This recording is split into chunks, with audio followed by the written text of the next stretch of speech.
Hey guys, so I'm working with winter lighting here, so light is probably going to change like 300 times in the 10 minutes I plan on doing this video, but let's go anyway. So I thought it would be a little bit weird if I came on here and did a video that was irrelevant to this particular season that we're in.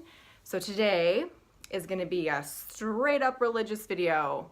So if you're not into that sort of thing, if you're not religious at all, feel free to exit out.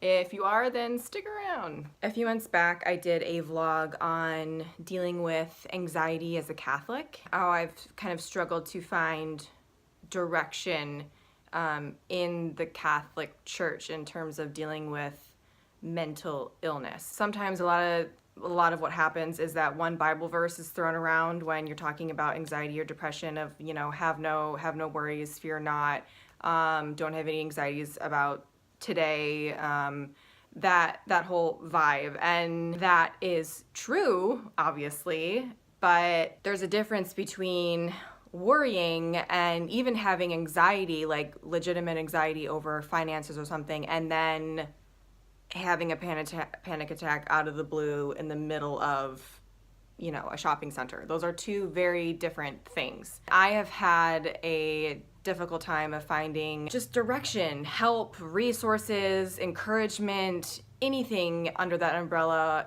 in the Catholic Church. I feel very weird talking about this stuff as public, I guess, as I am okay being with certain things. I find talking about like prayer and devotions and all of those sorts of things even more intimate than anything else, and I don't think it comes from a place of being like scared, like, ooh, they're gonna judge me if I pray. I think it's more of just that's like a very intimate part of my life. So I typically don't share this kind of stuff. I've wanted to kind of like up the ante in my prayer life. I guess as any like practicing Catholic could tell you, it's something that kind of everyone is always working towards, right? No one's really ever going to be completely perfect in that realm, except if you're, you know, maybe Mother Teresa, but Saint Mother Teresa. So I thought that I would take Advent, the season before Christmas, as an opportunity to do that, as a time to specifically focus on that. That is one of the things that I love about the Catholic faith is kind of the season. Start of Advent, it's like, okay, pause, reset, get your prayer life in check. If you've been off, get back on it, you know, get back to confession. So this Advent, I've been doing some spiritual journaling.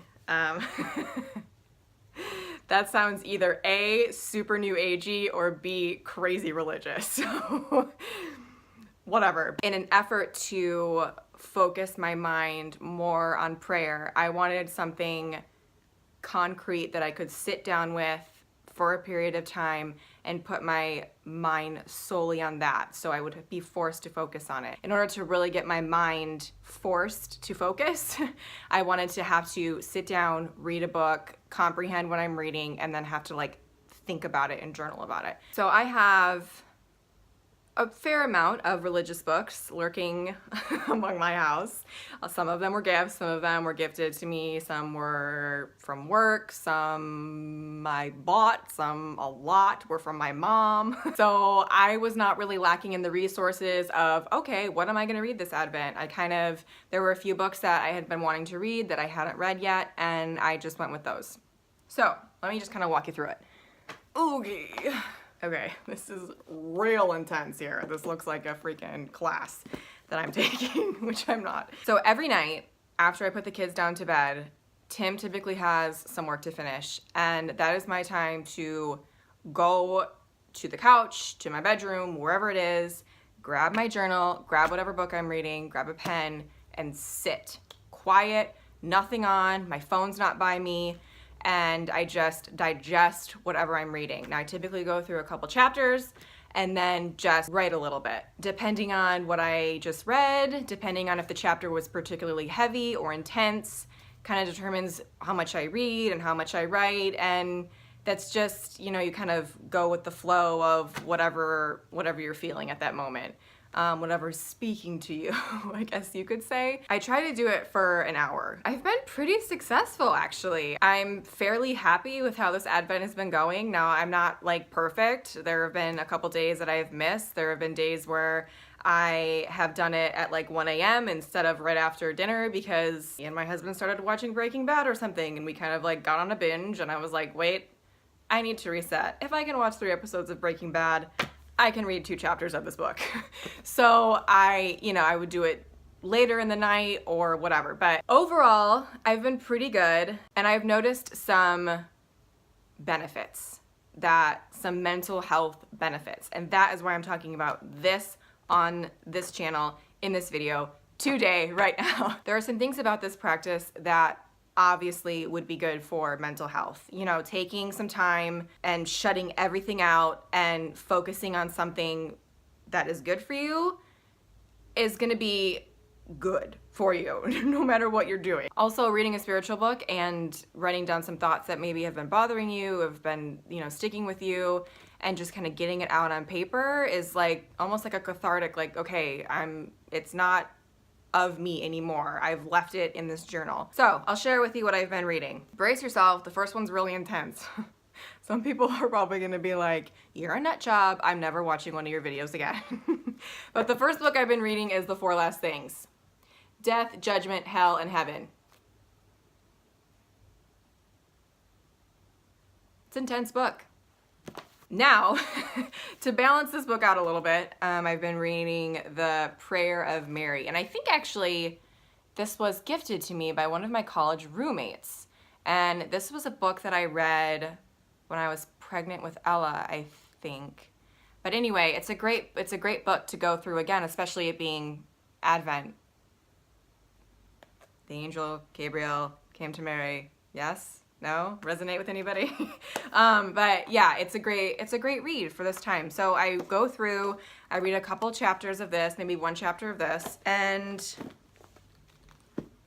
write in my journal. I got this pretty blue. This kind of looks like that cerulean crayon blue or whatever. Teal. Love it. Gold and blue. Come on. It's stole my heart in the Target aisle, and I just journal. There's really not much to say beyond just that. It's a pretty simple practice. It's a practice that anyone can easily start up. It's a practice that can be easily accessible to anybody. You can get, books from a friend, the library. Well, I don't know if you have these kinds of books in the library, but, anywhere, Amazon, and just take some time to put yourself in a prayerful state of mind and journal for a little bit. I've noticed that it's a time of day that I've begun to look forward to. It's a time of day that immediately calms me down. I usually have some wine with it, just a little bit, something to relax me and kind of start my own evening after parenting hard all day long. Right before I go to bed, you thought I was done. There's more. I have this sitting next to my bed, and it's a gratitude journal. I feel a little bit weird busting out all these journals. People are gonna be like, and I'm gonna get another one just for my own private writing. So I actually bought this journal years ago at this point. 2014, 2015? 2015, I think. Yeah, my first entry was March 17th, 2015. I got it on the recommendation of a therapist, and it's just another small practice that anyone can do that can help strengthen your mind, strengthen your mental health. Like, your body's not gonna magically become fit. You have to exercise and try not to injure yourself. Just like your mind isn't gonna become stronger just out of nowhere. You have to work at these things. So focusing on the positive peaks of your day, focusing on the things that you should be grateful for is clearly and obviously something that's very good for your mental health, helps your anxiety. And I think if you're a particularly negative person, which anxiety and depression can easily make you, it's something that forces you out of that, and it's something that makes you reflect on something that you should be grateful for. I mean, it could be as simple as your toothbrush. No one ever, at least I don't, I hate brushing my teeth. No one ever is like, I'm thankful for my toothbrush today. You know, it's just something that, you know, you have that someone might not. It's something that you should be thankful for. That's all I've got. Spiritual journaling.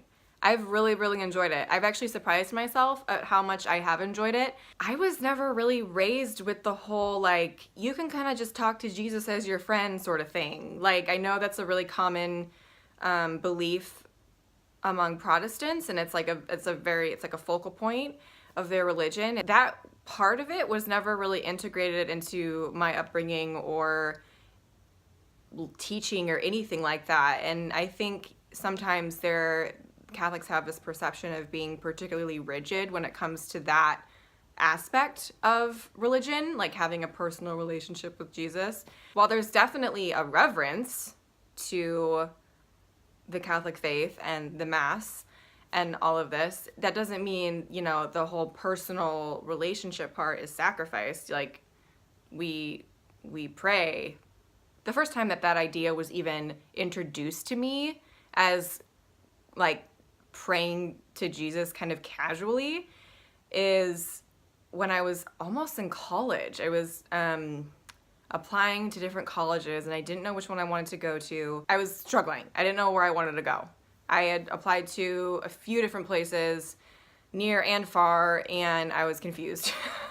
Someone who had really been mentoring me through that phase of my life mentioned that he was like, well, just take your applications and just lay them out in the adoration chapel. Just go sit down and, like, put them down and be like, okay, Jesus. And I was so like, really?